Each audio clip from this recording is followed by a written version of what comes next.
여러분 안녕하십니까. 한화에 대해서 좀 다시 조금 보충 설명을 하겠습니다. 한화그룹은 차트상 이렇게 현재 이렇습니다. 현재 원래 이것이 11월 17일 날 최고점을 찍었습니다. 29,500원이었죠. 11월 17일 날 했습니다. 그 다음부터 내려가기 시작한 거예요. 내려갈 때는 4시 8이 되는 4시 8. 4시 8. 현금화 시키는 것이 정상이라는 걸 지난번에 말씀드린 바가 있습니다. 최고점 찍은 다음은 4시 8. 내폭발 이런 유형이기 때문에 현금화 시켜야 됩니다. 그래서 이제 올라가다 연말 가닥인데 하나 연말 750밖에 안 되는데 불구하고 왕창 빠졌죠. 이건 빠진 폭이 얼마 안 됩니다만 이게 뭐냐면 공매도를 엄청 때렸어요. 하나, 둘, 셋, 네 번 때린 거죠. 그래서 이제 최저점 24,400원에서 1월 3일날 1월 3일날 최저점을 형성했습니다. 그럼 제 이론에는 최저점 54죠. 자, 최저점 24,100원, 24,100원 잘못 적었네. 24,000. 그렇죠. 먼저 보내고 24,200원 맞습니다. 1월 3일날 200원 빠졌네. 24,400원 아닙니다. 24,400원 이거 4자를 내야 되겠네. 그래서 저는 이 쌍바닥을 채우고서 여기서 오시사 시작된 거죠. 이게 오시사가 시작된 거예요. 오시사. 그러니까 여기서도 오시사 10월 14일 오시사에서 올라갔고 10월 14일 오시사에서 올라가면은 최고점 지금 오시사에 사고 최고점 지금은 4시 8에서 팔아서 현금화 시켜야 되는 것입니다. 이게 기본이에요. 쭉 내려갈 때는 그냥 현금화 시켜주시 하나도 가질 필요가 없어요. 그러다가 이제 다시 오시사가 시작됐죠. 확인하고 해도 늦지 않습니다. 오시사가 시작됐죠. 그 다음에 이제 올라가서 이제 오르사 하다가 오장팔 하면 이때 팔아도 되고 뭐 그냥 각수 되고 오장팔 오폭팔이 나오죠. 근데 이때 뭐냐면 이 올라갔다 다시 또 빠졌다가 요때 뭐냐면 또 다시 또 올라가기 시작. 최저점을 형성했습니다. 두 번째 하나 둘 하고서 이제 올라갔죠. 그러니까 하나 오르는 건 하나 둘 셋 넷 다섯 번 올라가고 내리는 거 한 번에 두 번 하고서 다시 또 올라갔습니다. 이건 강세장이라는 걸 알 수 있어요. 하나는 강세다. 이 숫자가 참 내려갈 때 이것도 오시사로 봐야 되는 거예요. 아래 꼬리라는 것은 오시사니까 오시사 오르사 오폭발 오장팔 나오는데 오폭발 오장팔. 근데 여기서 요거를 전체로 보면 5번 올라가고 하나 이건 내려가는 걸로 봐야 됩니다. 여기서 첫째 여기까지 내렸던 거기 때문에 하락이 2번이죠. 그러니까 5번 오르고 2번 빠지고 하나 둘 세 번 오르고 한 번 빠지고 이렇게 하나 둘 놀림 조정 많이 받네요. 여기 골든코스 조정을 이렇게 받는 중입니다. 이게. 근데 이때 조정 중에는 최저점 찍은 단타 넣을 수 있는 거죠. 또 다시 오르기 시작했지 않습니까? 지금 이제 얼마까지 모르겠습니다. 이런 과정이 있습니다. 그래서 초점을 높여가는 그런 상황이라고 그런 거죠. 그래서 초점 높여 오시사 올라가면서 그렇게 그런 것이 현재 하나가 보여주기는 어떤 차트상의 모습이라고 보겠습니다. 지난번에 말씀드린 대로 하나는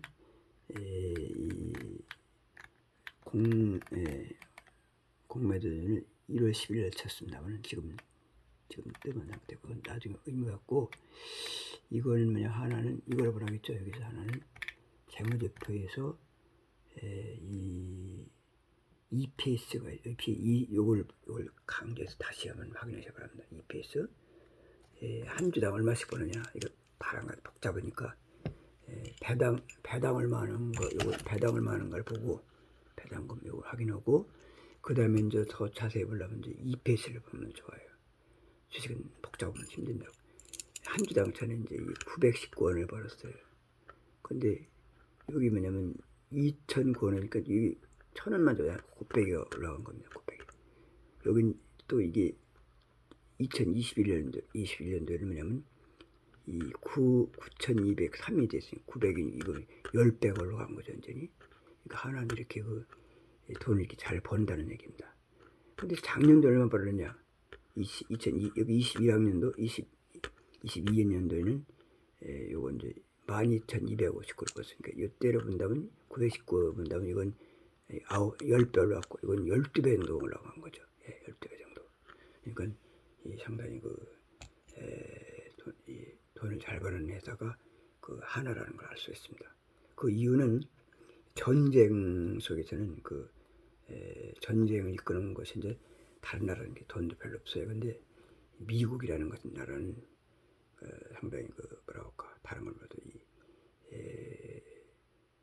발권 회사 그 권한이 있습니다. 발권하기 때문에 전 세계 통화량을 관리하고 있습니다. 그러나 미국을 전부 이렇게 믿어서는 안 됩니다. 근데 거기서 그 무기에 막대한 무기를 대주는 건데 한국 전쟁 때도 마찬가지였습니다.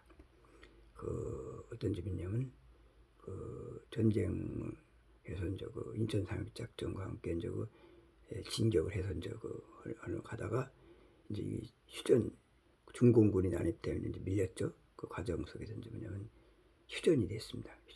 갑자기 휴전되니까 그때 이제 무기가 싸우던 무기가 50년, 60년 쌓을 수 있는 무기가 쌓여 있던 거예요, 완전히. 근데 그거를 갖다가 그냥 어떻게 그 이제 무기라는 건 아무나 관련해서 그런 게 아니잖아요.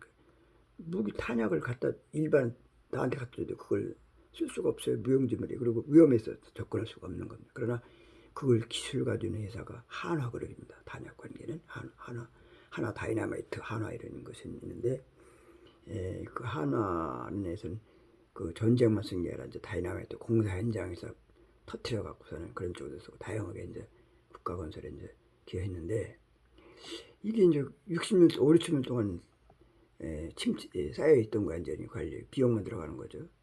근데 그 우크라이나 전쟁이 나는데 우크라이나 전쟁에서 갑자기 막 소련이 쳐들어오는데 원래 우크라이나는 원래 핵무기가 있었어요. 핵무기 있으면 전쟁 못 일으키죠. 근데 먼저 대통령들이 우리는 평화를 살아간다 해가면서 무기 갖다 소련에다 바쳐버려서 우리는 골치 아프니까 가져가시오고서 그냥 소련 다 줘버린 거 완전히. 얼마나 친공하고 그래서 이제 소련 정부한테 러시아 이전 정부한테 점수를 따고 다 갖다 줘버린 거예요. 갑자기 전쟁 준비 평화롭게 지낼 줄 알았는데 갑자기 쳐들어오니까 우크라이나에서는 정말 황당하죠. 전쟁 준비 전혀 안 된 상태이기 때문에 화염병이죠. 그러니까 소주병 같은 데다가 휘발려 갖고서 그걸 불 붙이고 던지는 그런 정도로다가 탱크를 초창에 막았습니다. 무기 환경이 상당히 열악했다는 거죠. 그런데 이제 이게 근데 가만히 보니까 옆에서 가만히 보니까 폴란드가 있죠. 폴란드하고 우크라이나 관계는 지난번에 말씀드렸습니다만 일본과 한국과의 관계는 마찬가지예요. 적대 관계죠. 옆에 윤나라랑 꼭 싸우게 돼 있어요. 이제 살다 보면. 근데 보니까 소련이 쳐들어오는 게 이 공산당 러시아도 지금 바뀌었습니다만 공산당 잔재라는 것은요. 사람 죽이는 걸 사람 목숨을 우습게 하는 그런 경향이 아주 머릿속에 박혀 있는 사람들입니다. 인간 지금도 몇십만 명 죽어도 자기 나라 그냥 갖다 허운으로 생각하는 거죠. 완전히 무자비한 그러니까 이거 자산이 뭐고 다 하는데 이 우크라이나는 지금 맷집이 큽니다. 국토도 크기 때문에. 그런데 이 폴란드 같은 거는 맘만 먹으면 옆에 붙어서 한 주먹거리 완전히 콱 차도록 콱 그냥 그거 끝나는 완전히. 그런데 그러니까 소란에서 큰일 났구나. 그때 이제 판단한 거죠.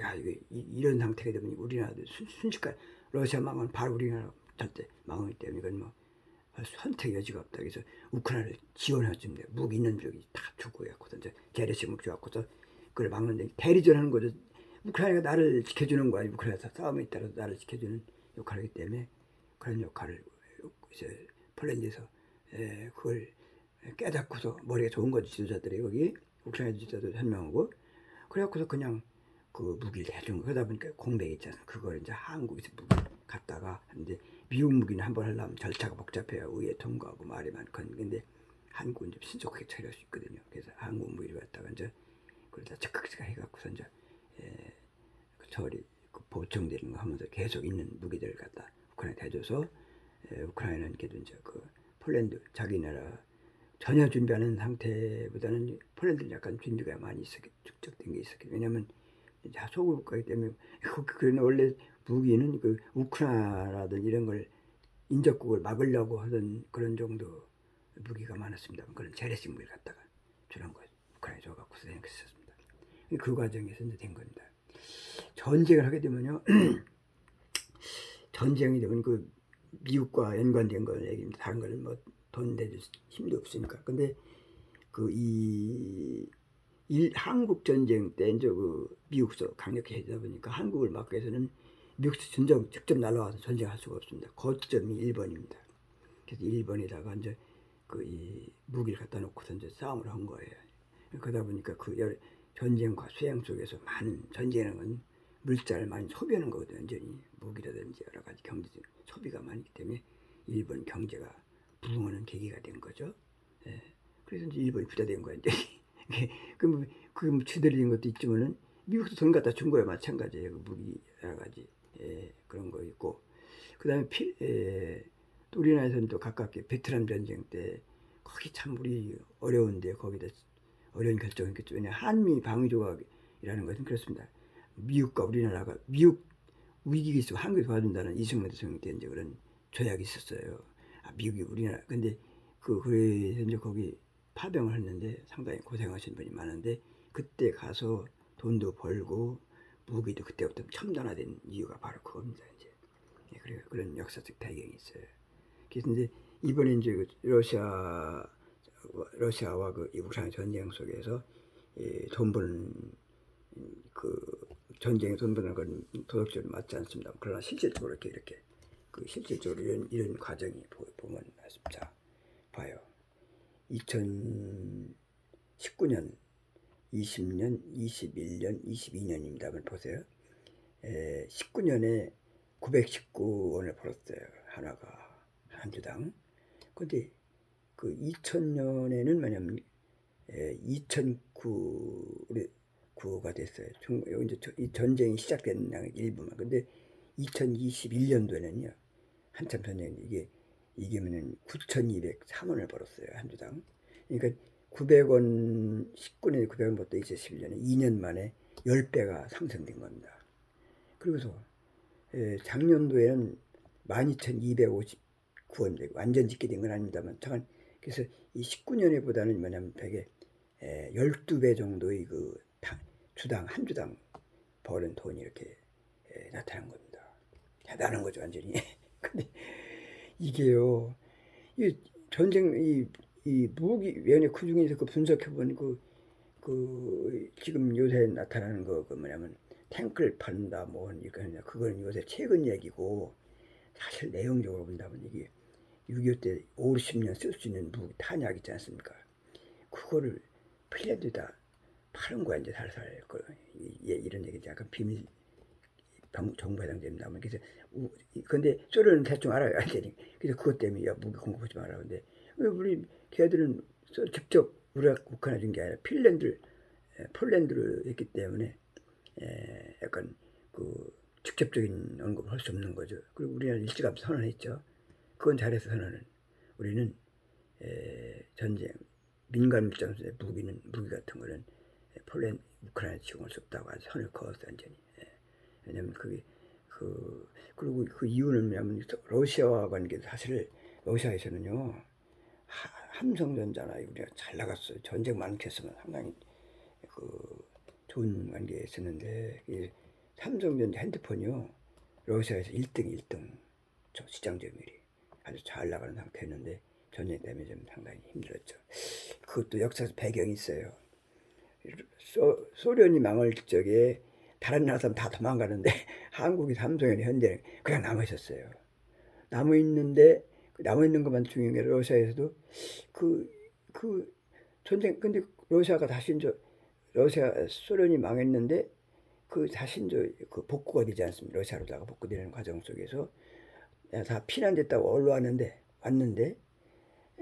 와보니까 그 삼성이나 현대에서는 그, 그 사람들한테 땅을 사가 지키고 있었던 거야. 반 팔고서.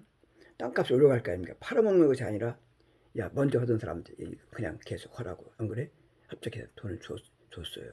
전자회사하고, 현대차에서는 부품회사 이런 거였는데, 다 그냥 그 땅, 거기서 이의를 남기지 않고 그냥 깊은 생각보다 그냥. 그게 자본주의입니다, 이제.